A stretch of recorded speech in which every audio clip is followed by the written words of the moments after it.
membenarkan bahawa Rasulullah SAW bersabda, 7 golongan yang akan dilindungi Allah SWT di bawah bayangan rahmatnya pada hari yang tiada bayangan selain daripada bayangan rahmat,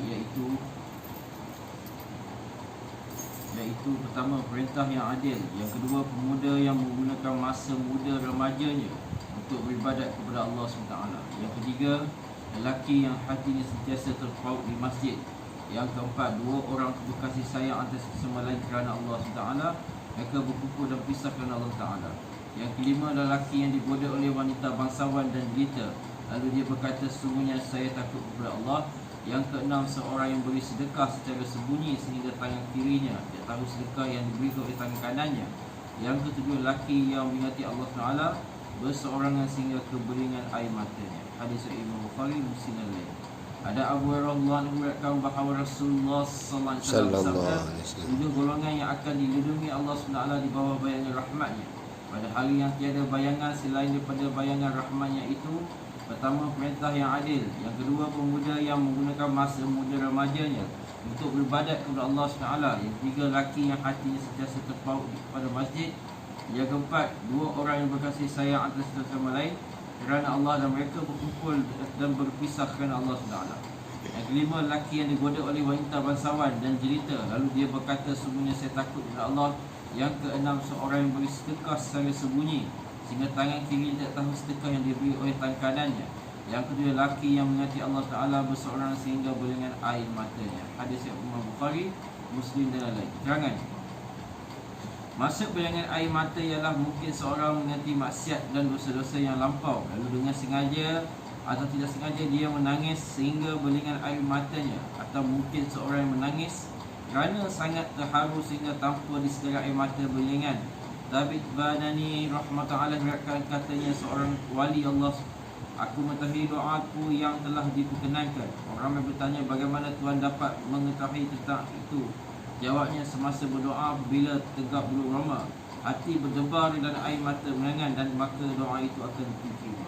Salah satu daripada 7 golongan yang disebutkan dalam hadis di atas ialah seorang mengingati Allah dengan bersunyi diri sehingga beringan air matanya. Pada diri orang itu didapati 2 sifat yang unggul. Yang pertama ialah ikhlas, yang kerana dia mengingati Allah bersunyi diri. Yang kedua ialah perasaan takut kepada Allah atau terharu kerana cinta kepada Allah sehingga beringan air mata. Dan kedua sifat merupakan kelebihan yang sempurna. Syair, tugas kami ialah menangis mengingati kekasih pada waktu malam, tidur kami adalah mengingatimu.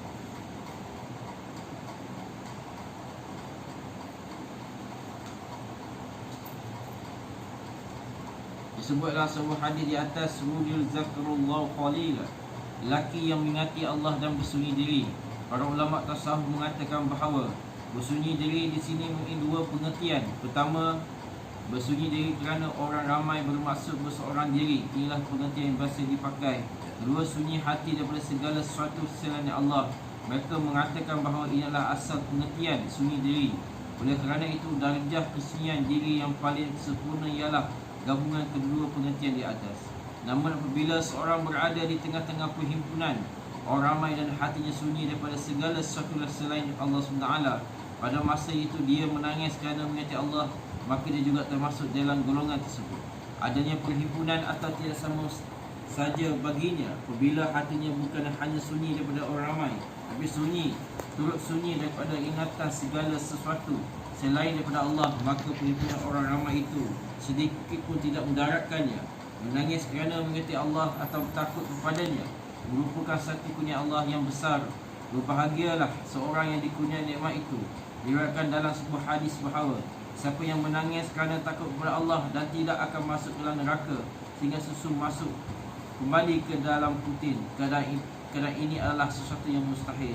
Begitulah juga mustahil dia akan dimasuk ke dalam neraka. Diriwayatkan dalam hadis yang lain bahawa siapa yang menangis kerana takut kepada Allah walaupun sedikit daripada air matanya menitis di tanah, maka dia tidak akan diazab pada hari kiamat. Disebut dalam sebuah hadis bahawa api neraka diharamkan ke atas 2 jenis mata.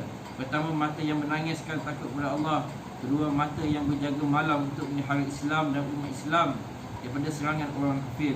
Disebutlah hadis yang lain bahawa api neraka diharamkan ke atas mata yang menangis kerana takut kepada Allah, mata yang tidak memandang sesuatu yang diharamkan, seperti mana wanita yang bukan mahram dan sebagainya, dan mata yang telah cedera di jalan Allah. Diterangkan dalam sebuah hadis bahawa siapa mengingati Allah bersendirian adalah seperti seorang yang bersorangan diri untuk menentang orang kafir. InsyaAllah. InsyaAllah.